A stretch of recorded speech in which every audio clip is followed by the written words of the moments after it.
بسم اللہ الرحمن الرحیم۔ السلام علیکم ورحمۃ اللہ وبرکاتہ۔ دا اتھینٹک اسلام آفیشیل یوٹیوب چینل کی طرف سے ایک بہت ہی اہم ویڈیو لے کر میں اپنے تمام حضرات کے سامنے حاضر ہوا ہوں۔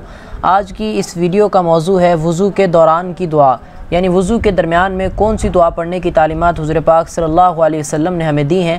آج کی اس حدیث مبارکہ کے اندر ہم پڑھتے ہیں، حضرت ابو موسیٰ رضی اللہ تعالی عنہ نے فرمایا کہ میں نبی کریم صلی اللہ علیہ وسلم کی خدمت اقدس میں حاضر ہوا تو حضور صلی اللہ علیہ وسلم وضو فرما رہے تھے، پس میں نے ان کو سنا کہ وہ مندرجہ ذیل کلمات پڑھ رہے تھے۔ فرماتے ہیں کہ میں نے عرض کیا کہ اے اللہ کے نبی صلی اللہ علیہ وسلم، تحقیق میں نے آپ کو اس طرح اور اس طرح دعا کرتے سنا۔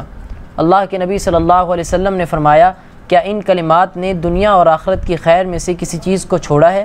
وہ دعا یہ ہے، اللہم اغفر لی، اللہم اغفر لی ذنبی ووسع لی فی داری وبارک لی فی رزقی، اللہم اغفر لی ذنبی ووسع لی فی داری وبارک لی فی رزقی۔